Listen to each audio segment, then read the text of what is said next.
Assalamualaikum, salam sejahtera penonton Bina Upaya Guru di saluran Didik TV KPM. Terima kasih semua yang meluangkan masa untuk menonton Bina Upaya Guru pada hari ini, di mana kita akan sama-sama melihat kejadian ataupun laluan ataupun hala tuju guru-guru di Malaysia, sama ada mereka ini guru-guru di sekolah maupun golongan pensyarah ataupun mereka berkhidmat di bahagian pentadbiran di sebuah organisasi sekolah di bawah naungan KPM. Baiklah, kita nak bercakap mengenai laluan kerjaya. Saya ada sebutkan sebentar tadi di mana ini adalah antara program yang kita nak memaparkan laluan kerjaya seseorang guru itu, dan hari ini kepada tajuk kita laluan kerjaya seorang pensyarah di Kolej Matrikulasi. Baiklah, bersama-sama dengan kita pada hari ini untuk membincangkan topik laluan kerjaya pensyarah di Kolej Matrikulasi, saya ingin menjemput selamat datang kepada yang berusaha Dr. Rosnariza binti Abdul Halim yang merupakan pengarah bahagian matrikulasi Kementerian Pendidikan Malaysia. Selamat datang, Doktor.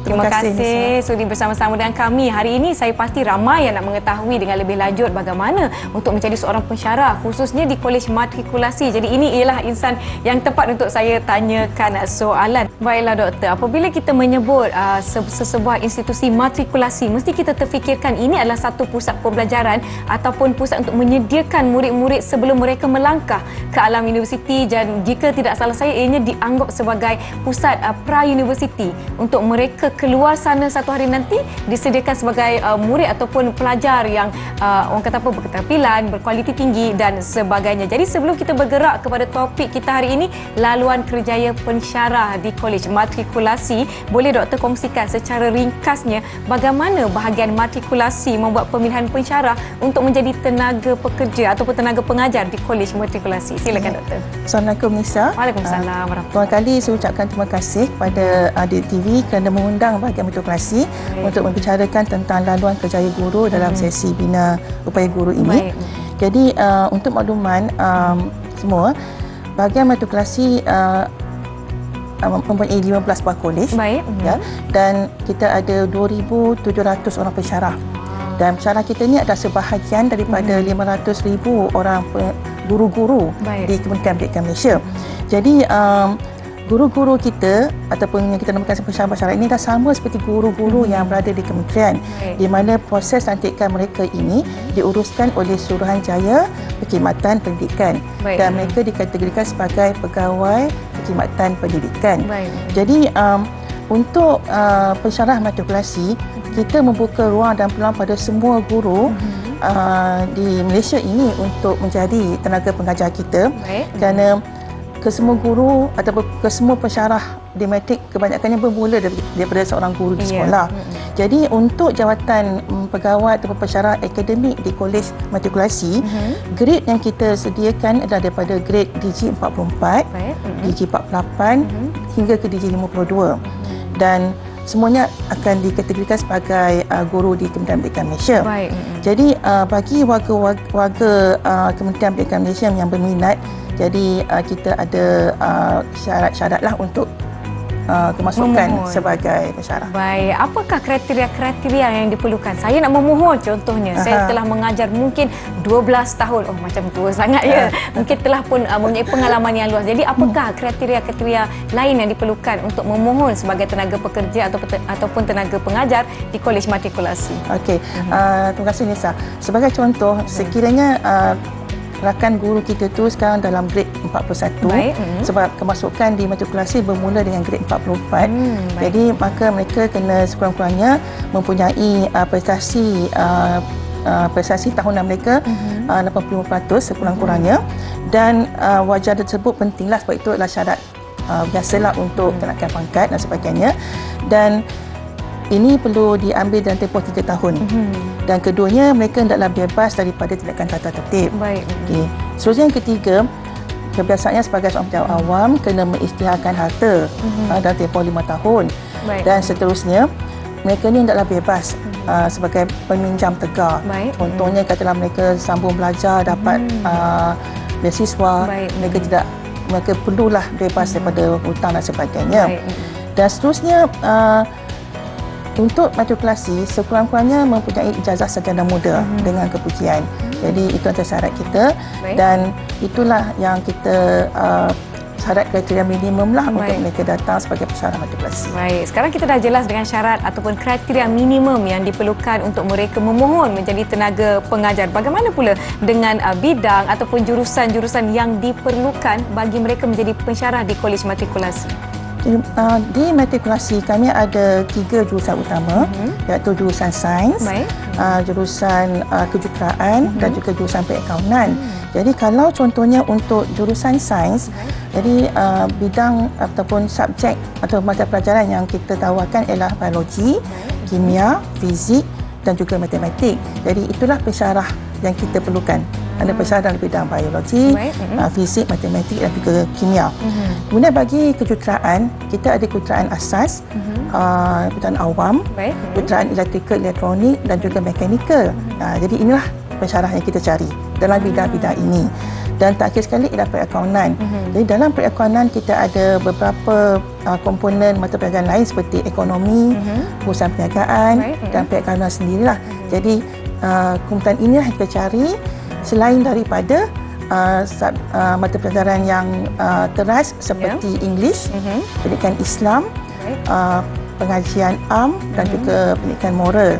Dan untuk English, mungkin saya boleh sebutkan di sini bahawa kita mensasarkan supaya mereka ini mempunyai tahap pencapaian yang khususlah daripada CFR band, sekurangnya band C1.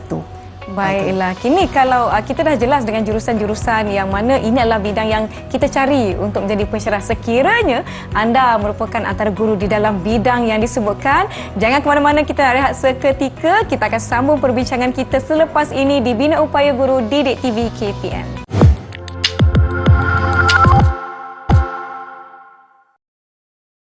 Terima kasih masih menonton Bina Upaya Guru di Didik TV KPM. Masih bersama saya Nisa K dan tetamu jemputan Dr. Rosna Rizah dari bahagian matrikulasi KPM membincangkan topik kita hari ini, laluan kerjaya pensyarah di Kolej Matrikulasi. Sekiranya anda berminat nak tahu apakah langkah seterusnya, kita teruskan ya Doktor. Baiklah, tadi Doktor ada sebutkan tenaga pengajar ataupun pensyarah di Kolej Matrikulasi ini mereka yang daripada ataupun dalam kalangan pegawai perkhidmatan pendidikan PPP, yang mana mereka ini berpengalaman, mempunyai latar belakang dalam bidang yang telah dinyatakan di awal tadi. Dan Doktor ada menyebut tentang laluan khas untuk menjadi tenaga pengajar di matrikulasi. Bagaimana dengan mereka yang baru saja sudah pengajian dan mungkin berminat untuk kelaluan kejayaan disebutkan untuk menjadi tenaga pengajar di Kolej Matrikulasi? Terima kasih Nisa. Sama-sama. Untuk soalan ini, sebenarnya kami ada satu program khusus untuk pelajar matrikulasi yang tamat bersama-sama kami, di mana kami sediakan satu program khusus kepada mereka, iaitu skim latihan tenaga pengajar program matrikulasi. Jadi pelajar-pelajar kami yang bakal menamatkan pengajian, jadi kita membuat satu tawaran pada mereka untuk menjadi tenaga pengajar kami, dan kami namakan sebagai program pelajar cemerlang. Dan kami dah mula lama dah program ni, sejak 2006 yang lalu. Dan program ni kita akan memberi tajaan daripada Kementerian Pendidikan Malaysia yang menanggung semua kos pengajian mereka sepanjang mereka belajar. Dan menariknya, program ni kita menghantar pelajar untuk belajar di luar negara. Jadi kita dah mula hantar ke England, United Kingdom, dan terkini kita telah menghantar pelajar ke negara-negara seperti Australia dan New Zealand. Ini adalah satu peluang yang sangat-sangat besar, betul, saya kira. Ya, betul sangat. Jadi kerajaan ni penuh, termasuk makan dan minum serta penginapan. Baik, bagaimana dengan bidang ataupun jurusan yang ditawarkan? Jurusannya masih fokus kepada jurusan sains, iaitu sains, teknologi, engineering dan juga matematik. Dan kini kita telah membuka ruang kepada bahasa Inggeris dan sebagainya. Jadi pelajar-pelajar kebiasaannya akan mengambil bidang biologi tadi, kimia, fizik dan kejuruteraan, dan juga bahasa Inggeris yang terbaru. Jadi yang bahasa Inggeris ni satu peluang yang tambahan yang kita telah keluarkan dan memberi peluang kepada pelajar-pelajar kita. Betul tu. Baiklah, saya fikir selepas mereka mungkin telah mencapai kriteria ataupun syarat-syarat yang disebutkan, apakah langkah seterusnya?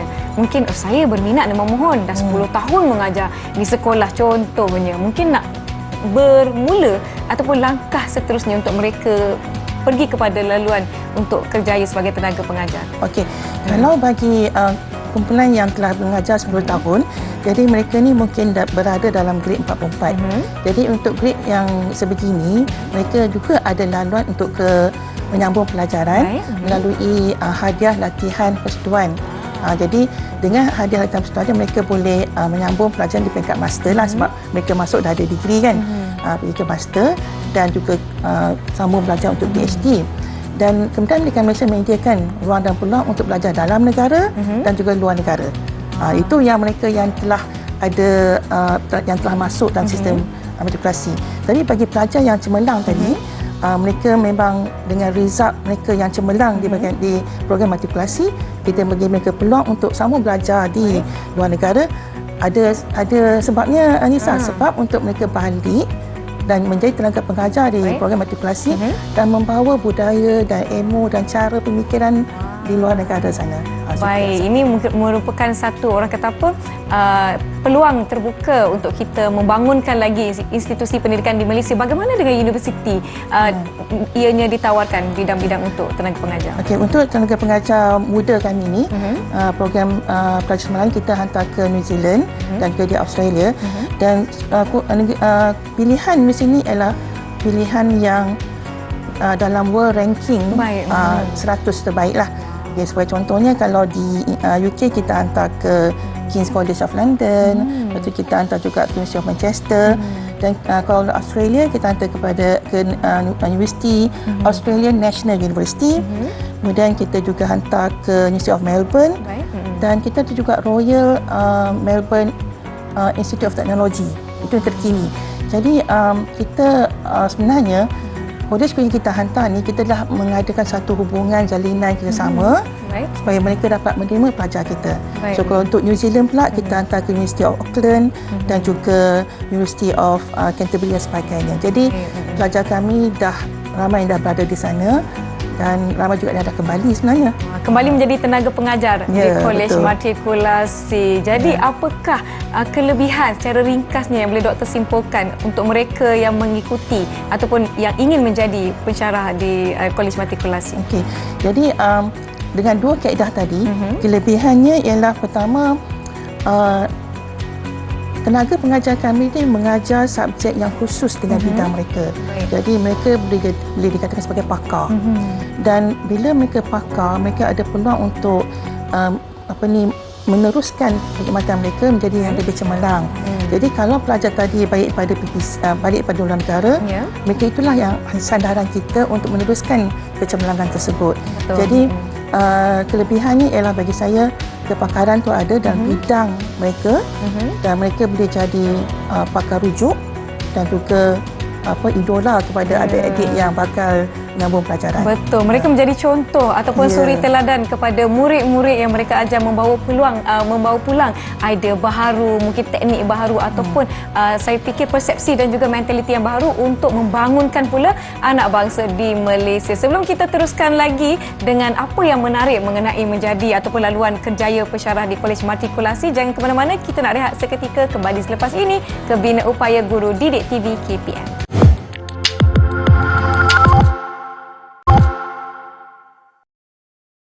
Terima kasih masih menonton Bina Upaya Guru di Didik TV KPM. Masih bersama saya Nisa K dan Dr. Rosna Riza dari bahagian matrikulasi KPM membincangkan tentang laluan kerjaya pensyarah di Kolej Matrikulasi. Kita telah sebutkan mengenai tawaran-tawaran yang menarik kepada pelajar-pelajar program matrikulasi dan kita membicarakan banyak tentang pensyarah Kolej Matrikulasi. Jadi soalan saya kali ini, saya ingin menukar arah sedikit. Boleh Doktor ya? Jadi kita nak tahu adakah pensyarah-pensyarah di Kolej Matrikulasi ini berpeluang untuk meningkatkan kerjaya mereka ataupun mengembangkan karier mereka? Terima kasih Nisa. Sama-sama. Betul, kita sebenarnya ada peluang untuk pensyarah kita meningkatkan kejayaan mereka sepanjang berada di program matrikulasi. Sebagai contohnya, selain daripada tadi kita menggalakkan mereka untuk sambung belajar, mereka juga kita ada peluang untuk menjawat sebagai jawatan guru cemerlang. Jadi guru cemerlang ni adalah satu laluan fast track ya. Di mana kalau guru-guru biasa mereka ada kenaikan pangkat berdasarkan time base berdasarkan cemerlangan iaitu 8, 8 tahun, 6 tahun, 3 tahun. Tapi guru cemerlang mereka boleh pendekkan tempoh 8 tahun tu kepada 5 tahun. Iaitu jadi katalah 5 tahun dalam tempoh grade 41 memohon menjadi guru cemerlang. Tapi ada proses lah kat sidangnya, ada interview, ada pencerapan dan sebagainya. Dan jika mereka melepasi pertaksan tersebut, mereka boleh menjawat jawatan DG 44 cemerlang pada tempoh yang singkat. Itu yang pertamalah. Jadi ia akan memberi peluang kepada ramai pelajar-pelajar pesara-pesara kami untuk dapat peningkatan kejayaan. Dan kita dapati macam contoh tahun ni kita ada ramai pesara kita yang telah berupaya menjawat jawatan yang lebih baik selepas melalui proses sebagai guru cemerlang ini. Ini peringkat guru cemerlang. Bagaimana dengan langkah seterusnya? Apakah lagi yang boleh mereka capai selepas menjadi guru cemerlang ini? Ini satu usaha yang kami sedang bangunkan sebenarnya. Kami dah ada guru cemerlang 44, guru cemerlang grade 48, 52 dan hanya seorang saja guru cemerlang 54. Jadi kita nak ke arah grade khasi. Grade khasi dia setara dengan jusasi. Jadi bila mereka yang boleh melalui proses itu ialah yang 54 tadilah. So kami sedang melaksanakan satu kempen iaitu Road to Grade Khasi.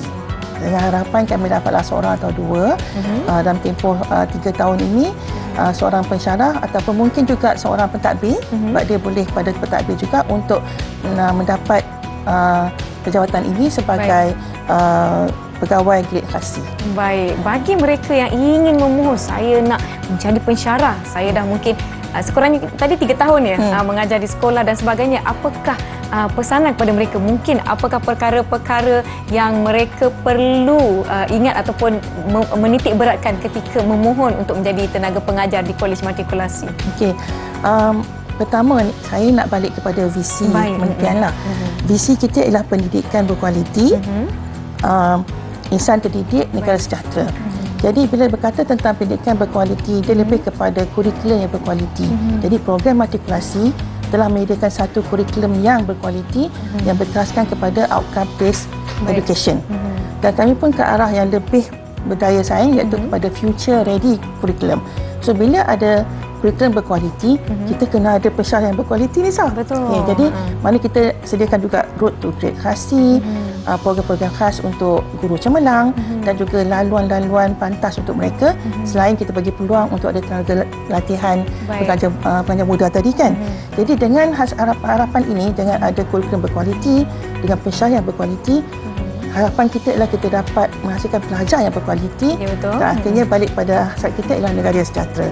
Itulah harapan saya. Baik, saya fikir sebenarnya Kementerian Pendidikan Malaysia banyak memberikan ruang dan peluang untuk guru-guru di Malaysia selain daripada mengembangkan diri mereka dengan kursus-kursus yang disediakan, meningkatkan kualiti diri mereka untuk menjadi pula guru berkualiti, melahirkan pula murid-murid yang orang kata berkualiti, kemenjadian murid itu bagus. Jadi saya fikir banyak ruang yang guru-guru ini boleh ambil untuk mengembangkan lagi karier mereka. Mungkin daripada guru sekolah, mungkin saya dah 4 tahun mengajar di sini, memohon dapat pula menjadi tenaga pengajar. Jadi saya fikir apakah antara rumusan tentang apa yang telah kita bincangkan pada hari ini, bagaimana kita sentuh mengenai laluan kerjaya seorang pensyarah di Kolej Matrikulasi. Okey, sebagai rumusan mungkin saya nak sentuh juga sedikit tentang program pelajar cemerlang tadi. Kenapa kita hantar ke luar negara? Sebenarnya dalam program kami kursus-kursus diadakan dalam bahasa Inggeris. Sebab tu bila kita hantar ke luar negara dengan kepitahan mereka berbicara, maka kita dapat menyumbang balik kepada pelajar-pelajar kita untuk menjadi penutur bahasa Inggeris yang lebih baik.